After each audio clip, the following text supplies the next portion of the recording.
السلام علیکم ناظرین، رحمت ڈرامہ کی آنے والی ایپیسوڈ میں ہم دیکھیں گے کہ کیا باری اپنی محبت کے لیے اپنے ہی باپ کے خلاف کھڑا ہو جائے گا یا پھر شایان صاحب کی نئی چال پریشے کی زندگی کو ایک بار پھر مشکل میں ڈال دے گی۔ ڈرامے کی کہانی ایک ایسا رخ اختیار کرنے والی ہے جہاں ہر کردار کا اصل امتحان شروع ہوگا۔ تو سب سے پہلے بات کریں گے منال کی شادی کی۔ اب شایان صاحب اپنی بیٹی کی طرف سے تو بہت مطمئن ہیں، لیکن وہ جلد سے جلد اب باری کی بھی شادی کرنا چاہتے ہیں، اور وہ بھی کسی اور سے نہیں بلکہ اسی انایا سے جو اصل فساد کی جڑ ہے۔ جبکہ باری اپنے والد سے بات کرتا ہے کہ میں پریشے سے شادی کرنا چاہتا ہوں، لیکن شایان صاحب اپنا فیصلہ سنا دیتے ہیں کہ اس لڑکی کے گھر تو میں تمہارا رشتہ لے کر کبھی نہیں جاؤں گا۔ اب یہاں پر منال بھی اپنے والد کو سمجھاتی ہے کہ جب باری پریشے کو پسند کرتا ہے تو اس کی شادی پریشے سے کر دینی چاہیے، لیکن شایان صاحب اپنے فیصلے پر قائم رہتے ہیں اور صاف کہتے ہیں کہ وہ کوئی ایسا قدم نہیں اٹھانا چاہتے جس سے منال کی شادی شدہ زندگی متاثر ہو۔ اس پر منال اپنے والد کو یقین دلاتی ہے کہ راحیل کو اس بات سے ہرگز کوئی فرق نہیں پڑتا کہ باری کس سے شادی کرتا ہے۔ راحیل نے ہر طرح سے میرا ساتھ دینے کا وعدہ کیا ہے اور باری کی شادی کا ہماری زندگی سے اب کوئی تعلق نہیں ہے، لیکن اس کے باوجود شایان صاحب ماننے کو تیار نہیں ہوتے۔ دوسری طرف آفس میں باری اور پریشے کے درمیان ایک ہلکی پھلکی گفتگو ہو رہی ہوتی ہے، جہاں پریشے باری کی کسی بات پر مسکرا دیتی ہے۔ اتنے میں اچانک شایان صاحب وہاں آ جاتے ہیں اور غصے میں آ کر پریشے کو ڈانٹ دیتے ہیں کہ یہ آفس ہے، یہاں کام کرنے آتے ہو یا یہ سب کرنے۔ شایان صاحب کی بات پریشے کو بہت بری لگتی ہے اور وہ خاموشی سے وہاں سے چلی جاتی ہے، لیکن باری اپنے والد کے رویے پر سخت ناراض ہوتا ہے اور صاف کہہ دیتا ہے کہ آپ کو اسے اس طرح بے عزت کرنے کا کوئی حق نہیں۔ میں نے بہت کوشش کی کہ آپ کے فیصلے کے خلاف نہ جاؤں، لیکن اب میں واضح کر رہا ہوں کہ شادی تو میں پریشے سے ہی کروں گا، چاہے آپ مانیں یا نہ مانیں۔ یہاں پر شایان صاحب پریشان ہوتے ہیں اور سمجھ جاتے ہیں کہ صرف دباؤ ڈال کر وہ باری کو پریشے سے دور نہیں کر سکتے، اس لیے وہ ایک نئی چال چلنے کا فیصلہ کرتے ہیں اور بظاہر باری کے سامنے نرم پڑ جاتے ہیں اور کہتے ہیں کہ پریشے کو فون کرو اور پوچھو کہ ہم اس کے گھر رشتہ لے کر کب آ سکتے ہیں۔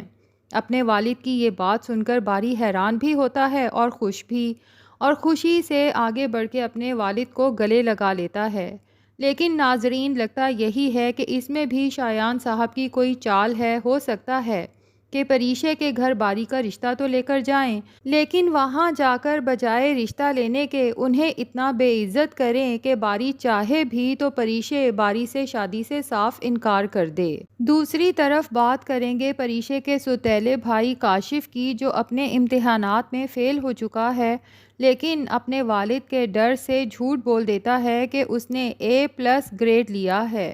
اپنی ماں کے سامنے وہ سچ چھپا نہیں پاتا، لیکن رمیسہ بیگم اپنے بیٹے کا بھرپور ساتھ دیتی ہیں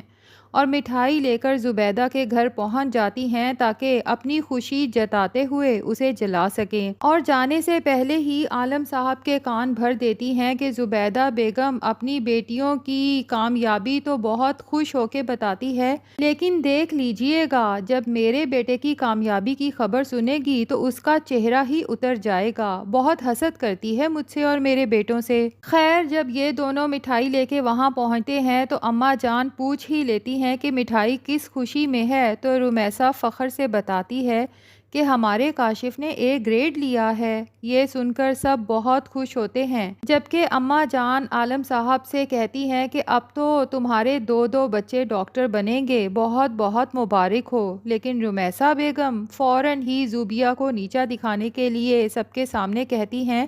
کہ اب اس کی پڑھائی کی کوئی ضرورت نہیں، کیونکہ خاندان میں صرف کاشف ہی ہے جو اپنے باپ کا نام روشن کرے گا۔ بیٹی کو ڈاکٹر بنا کے کیا ہی کر لینا ہے، اس نے تو اگلے گھر رخصت ہو کے چلے جانا ہے۔ اور پھر جب عالم صاحب کہتے ہیں کہ میں سوچ رہا ہوں شہر کے سب سے بڑے میڈیکل کالج میں اپنے بیٹے کاشف کا ایڈمیشن کراؤں، تو یہ سن کر زوبیہ بہت دل برداشتہ ہو جاتی ہے اور پریشے کو بھی اپنے باپ کی ناانصافی پر شدید دکھ ہوتا ہے کہ جب بیٹیوں کی تعلیم کی یا کسی ضرورت کی بات آتی ہے تو وسائل نہیں ہوتے، لیکن بیٹے کے لیے مہنگے میڈیکل کالج کی بات ہو رہی ہے۔ لیکن اصل مزہ تو اس رمیسا اور کاشف کو اس دن آئے گا جس دن عالم صاحب کاشف سے کہیں گے کہ میرے ساتھ چلو تاکہ میڈیکل کالج میں تمہارا ایڈمیشن کروایا جا سکے۔ تو اس دن کاشف کہاں سے لائے گا اے گریڈ کے رزلٹ کارڈ؟ اب دیکھتے ہیں کہ عالم صاحب کا اس دن کیا حال ہوگا جس دن انہیں پتہ چلے گا کہ کاشف اے گریڈ کے ساتھ پاس نہیں ہوا بلکہ بہت بری طرح سے فیل ہوا ہے، اور اس کی ماں رمیسا بھی اس کے جھوٹ پہ پردہ ڈالنے میں برابر کی شریک ہے۔ ادھر علیزے پریشے سے باری کے بارے میں پوچھتی ہے کہ باری بھائی نے تمہیں پرپوز کیا تھا، تم نے اس کے بارے میں پھر کیا جواب دیا؟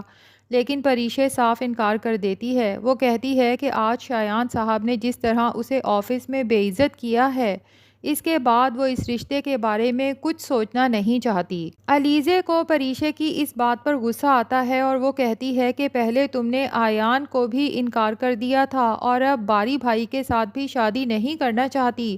تو کیا کوئی شہزادہ آسمان سے اترے گا تمہارے لیے؟ دوسری طرف زبیدہ بیگم نے پریشے کے لیے رشتے ڈھونڈنے شروع کر دیے ہیں۔ ایسے میں اگر واقعی شایان صاحب رشتہ لے کر ان کے گھر پہنچ جاتے ہیں تو یہ ظاہر ہے کہ ان کے لیے بہت بڑی خوشخبری ہوگی۔ لیکن ناظرین، یہ خوشی سچی ہوگی یا کسی نئی آزمائش کی شروعات، یہ تو ہمیں بعد میں پتہ چلے گا۔ فی الحال علیزے اور زہیب کی زندگی میں بھی سکون نہیں رہا۔ رمشا اور اس کی ماں ہر ممکن کوشش کر رہی ہیں کہ ان دونوں کو الگ کیا جا سکے،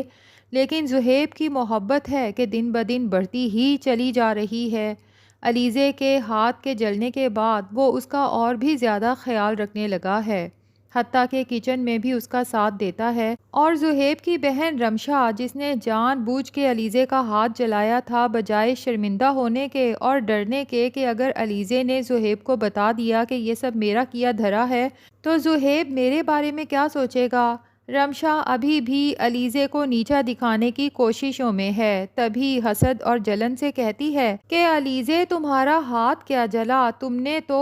زہیب کو بالکل ہی اپنا نوکر بنا لیا ہے۔ اب رمشا کی یہ بات زہیب کو بہت بری لگتی ہے، لیکن رمشا اور اس کی ماں بھلا کہاں باز آنے والی ہیں، بلکہ زہیب کی ماں تو زہیب کے سامنے ہی علیزے سے کہتی ہے، واہ بھائی علیزے، بہت خوش قسمت ہو تم جو تمہیں زہیب جیسا شوہر ملا۔ لیکن یہاں پر اصل مزہ تب آئے گا جب زہیب فوراً اپنی ماں سے کہے گا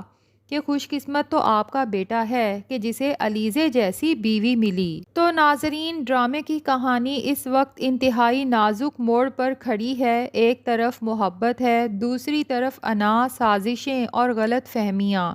اب دیکھنا یہ ہے کہ باری اپنی محبت کے لیے کہاں تک جاتا ہے اور کیا پریشے اپنے فیصلے پر قائم رہتی ہے یا حالات اسے مجبور کر دیتے ہیں۔ آپ کو کیا لگتا ہے ناظرین، کیا شایان صاحب سچ میں باری کی محبت دیکھتے ہوئے پریشے کے گھر رشتہ لے کر آ رہے ہیں، یا پھر یہ ان کی کوئی نئی سازش ہے پریشے کو نیچا دکھانے کی؟ کمنٹس میں اپنی رائے ضرور دیں۔